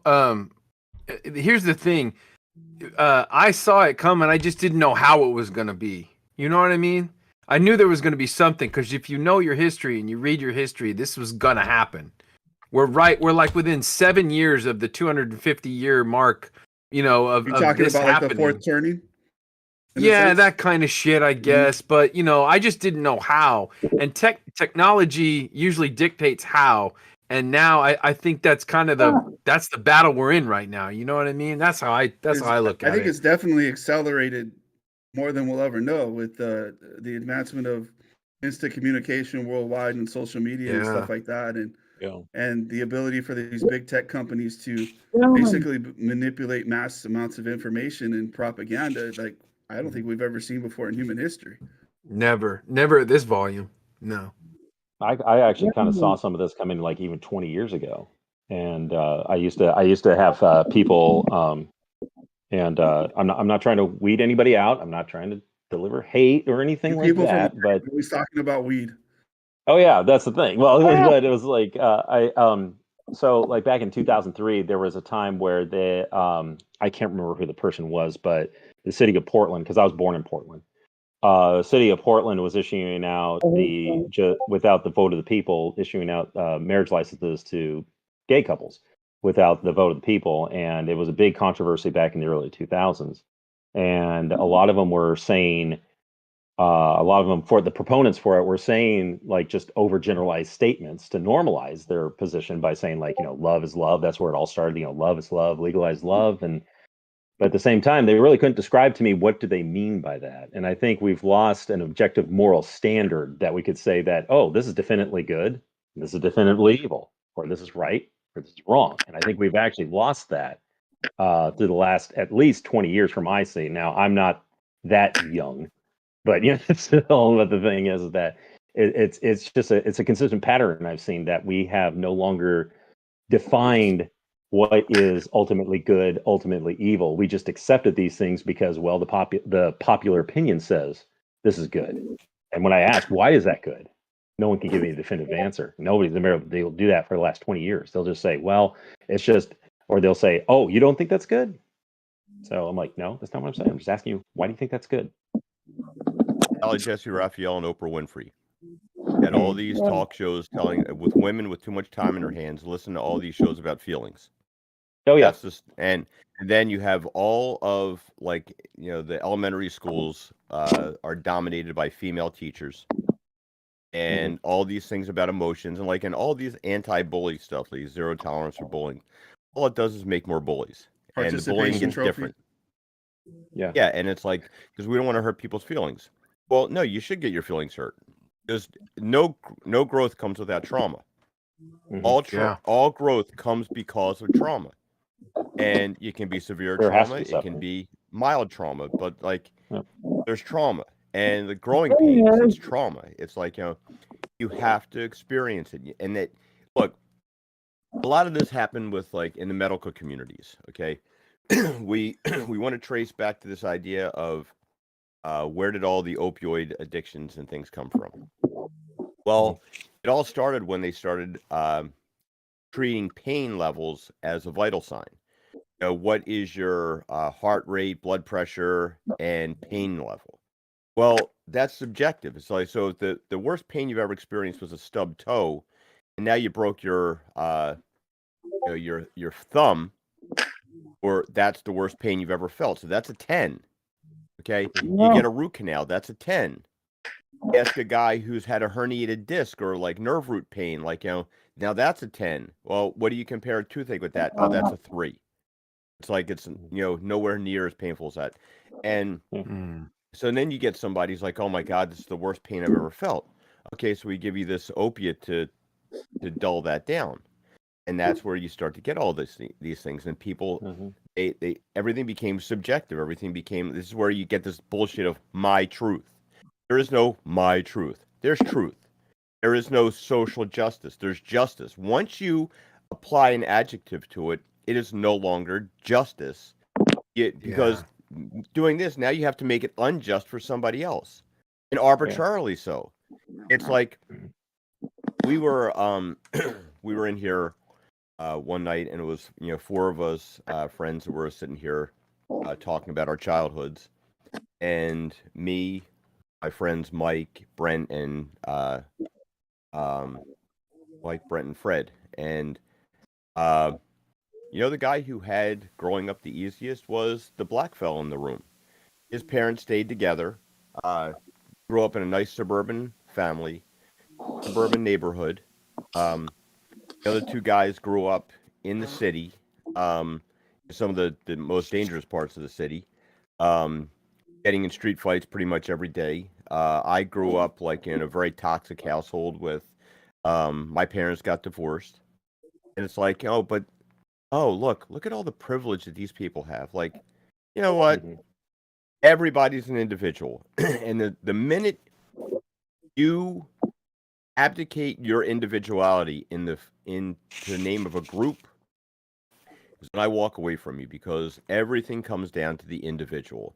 Individual change has to come from the individual. It's like, I think the first thing we should be teaching kids in school is not all this stuff about feelings, but the 12-step program. Taking responsibility for your actions, taking accountability. That's where you should start with, not how things make you feel. Nobody cares about your feelings. Your mom might care about your feelings. Yeah, sometimes. Or she's at least going to act like she cares about your feelings. Most people, and nobody goes out there. Everybody's got their own shit to deal with in the daytime. Like, everybody's got their own problems. They're not sitting there thinking like, how can I screw over Gary Ambrosia today? What can I do to really fuck up his day? I'm not going to get any sleep tonight because I gotta think about this. Like, you know, that doesn't happen. Everybody's too wrapped up in their stuff. Like, that guy cut me off because, you know, he doesn't like guys with white beards. Like, no, he didn't. He cut you off because he's an asshole and he's trying to get home. That's all. Like, oh, well, I don't know how that makes me feel. This is where it all came from. Like, we started thinking about feelings and how things make you feel. Sally Jesse and Oprah got everybody on there talking about their feelings and all this happy horse shit. Screw that. Get over it. Guess what? Life is not fair. Life is going to be hard. Life has obstacles. You either learn to persevere or you get left behind and eaten by zombies. Yeah, well, you know, a lot of people are asking, you know, well, how do you feel? What that's less important. What's more important is what do you think? And what you do. You know, feelings are an indicator that something may be wrong when you don't know something's wrong. But what's more important is what do you think? Nobody asks that. What do you think? Mm-hmm.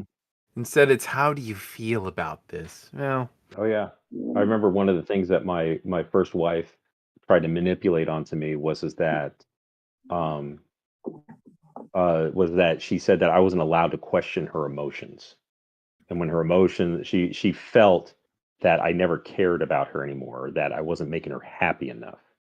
And I told her, I said, "Do you think that might not be the right feeling?" And she got completely offended by that. And I was just like, "Wait, how can that be wrong?" And she's like, "You can't question emotions." I'm like, "I'll tell you how, when I actually questioned my emotion, because I got my emotions wrong one time, and it was really serious. And that's when my dad told me he had cancer, because he called me home. I was dating my first wife at that time. My parents called me home. I was living with my folks. They said I could live with them as long as I was going to school. So I was going to school, so I was able to stay at home. They called me home because I thought that they were calling me home because they didn't like that I was staying out late with my girlfriend, who became my wife later on. I was so mad. I was driving all the way from Portland back to Canby, where I lived. And I was so mad. I was ready to jump on my parents. And there they are sitting in the living room with my two sisters. And I thought, oh my gosh, I thought they're going to do an intervention with me. Nope, sit down. My dad said, well, we just might as well come out. And he said, I have cancer. And I broke down in tears because I had the wrong emotions. I was ready to fight it out. I was ready to duke it out with my parents. And the thing is that in the end, I was actually wrong. And the thing is that you can have feelings. Feelings are just emotions are natural. But the thing is that if you have the wrong emotions, and if you're not talking about it and thinking about it, like you said, Gary, if you're not thinking about these things, you could literally have the wrong emotions, have the wrong mindset about anybody. yeah, well, you know, when women have the wrong emotions, I see that, you know, it's not so consequential as it is when a man has the wrong emotions. Because when a man has the wrong emotions, he'll start swinging his fucking fists around, and that's tough.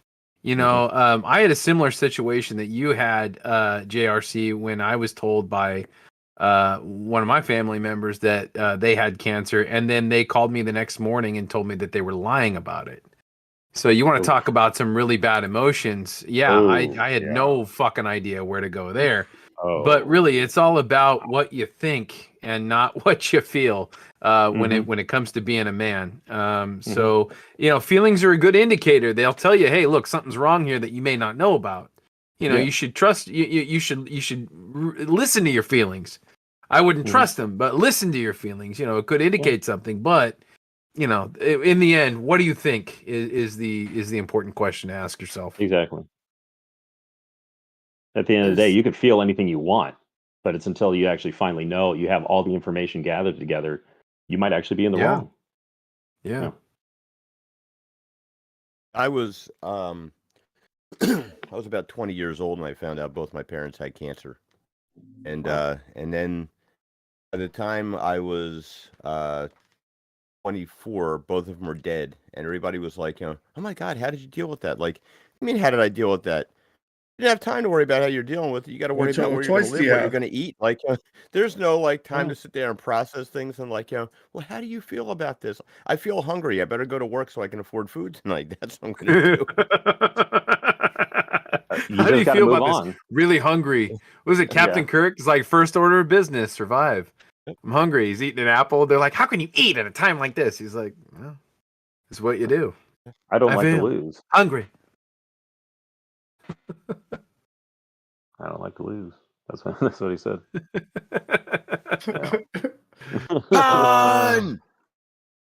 Men cheat. That's what they do, right, Kirk? That's what they do. I don't believe in a no-win situation. I don't think I've ever heard a woman complain about her feelings or talk about feelings when they were washing dishes or making a sandwich. I mean, they always seem so content. And that's the thing. That's the secret. Whenever a woman gets mad at you, and you feel like you're losing the argument, pull out some bread and some mayonnaise, and her instincts will take over, and she'll make you a sandwich. Oh my God, you guys! You bring out that nurturing side of the woman, and it just calms them right down. I think we lost poor Maria. Have you guys seen the video? In the chat anymore. Have you guys seen the video? Maria, come back. Come back. Have you guys seen the video? Sorry. It's all about the nail. It's not about the nail. Oh, holy! Great. Oh man, that is the best. That is seriously the best. Is that on YouTube? Yes. Yeah. Okay. It has what? Last time I checked, it had almost 65 million views ever since it came out. I'm sure. An incredible amount of views. Have you guys seen that, Gary? Have you seen that?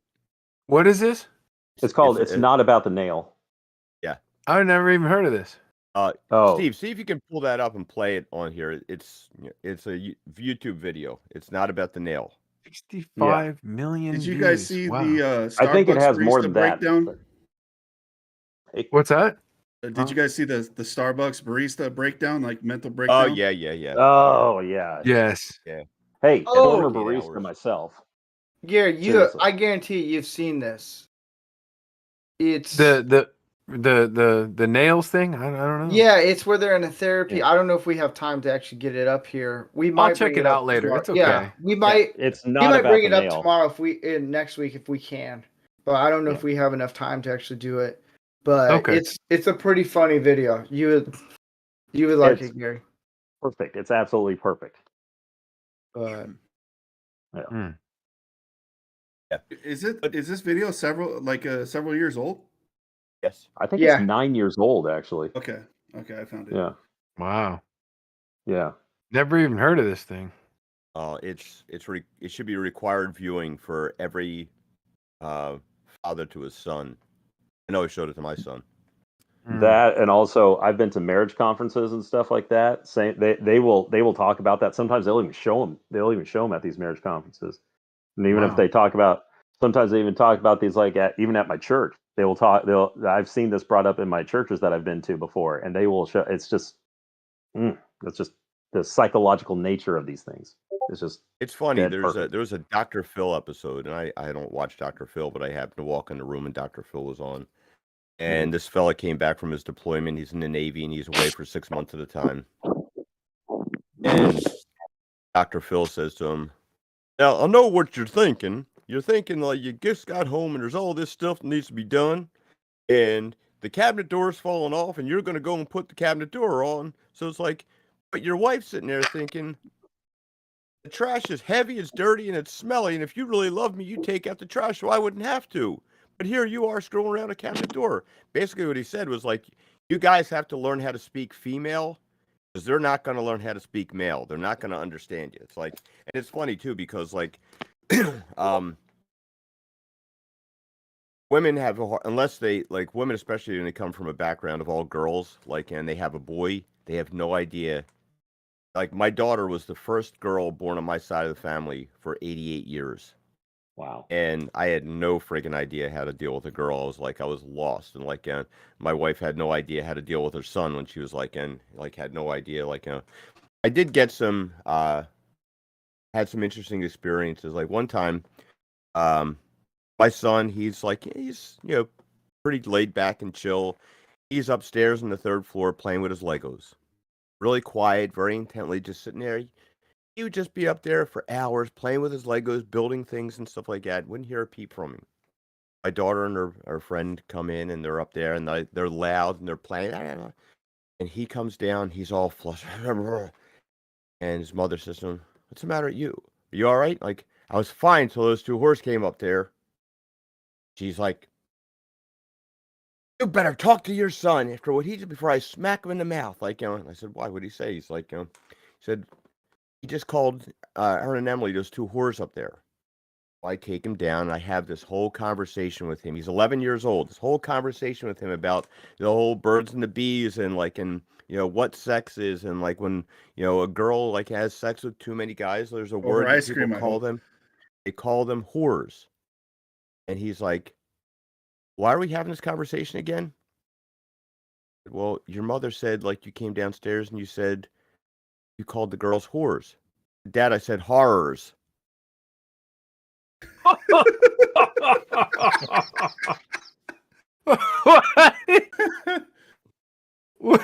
Okay, so finish this. I want to hear this. If you're on the East Coast, those words are basically the same words. Fellas. So I These come upstairs, and his mother's like, "Well, did you take care of that?" I said, "Yeah, I took care of that. Now we're going to take care of your hearing, because he said horrors, not whores." And she's like, That was the deal. I would take care of the boy stuff. She would take care of the girl stuff. I had this whole lengthy conversation with him. What does she do? She gives my daughter this American Girl doll book on here's what to expect in puberty. Like, really? She didn't even have the conversation? Ugh. Fishing trip.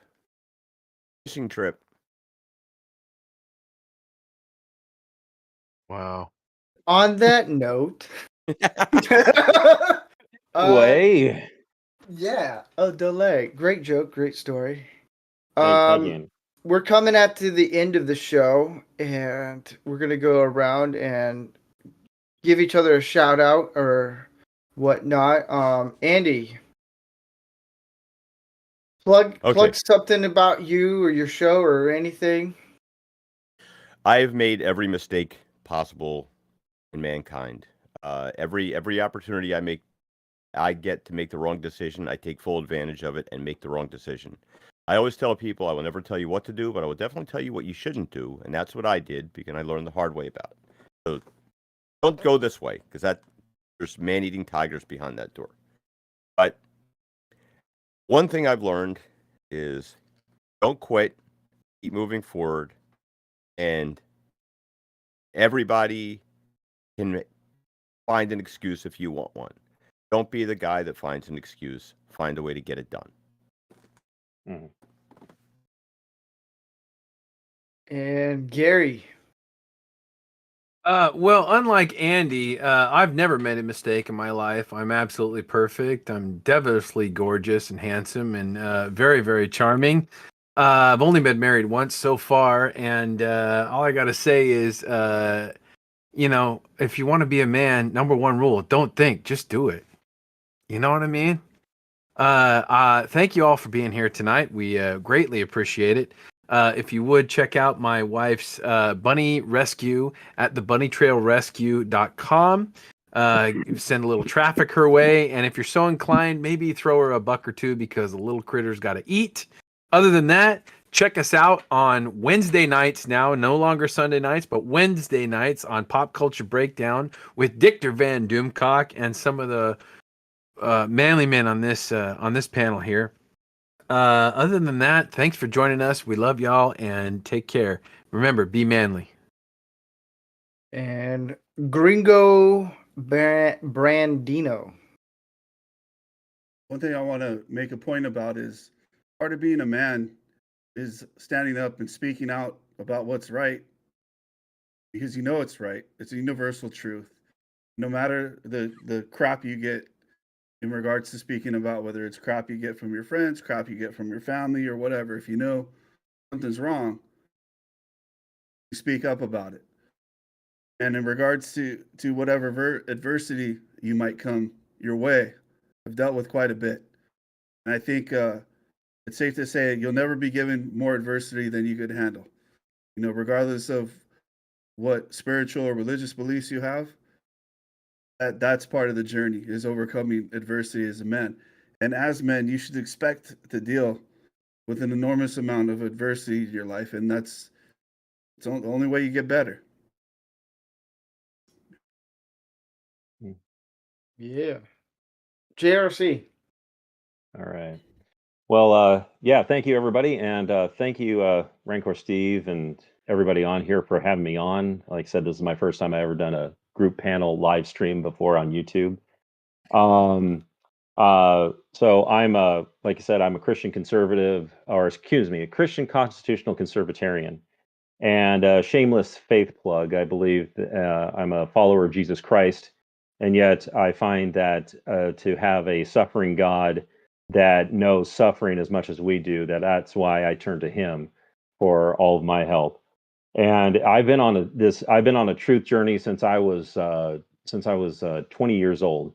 And this truth journey is never ending. But if there was one piece of advice that I've given to a lot of young men and even a lot of young women as well, is and I state this actually on my, if you go to my Twitter page, JRC99US, this is on my my profile panels, and it states everyone has the free will to choose whatever they do in life. Whatever you choose is ultimately right or wrong, good or evil.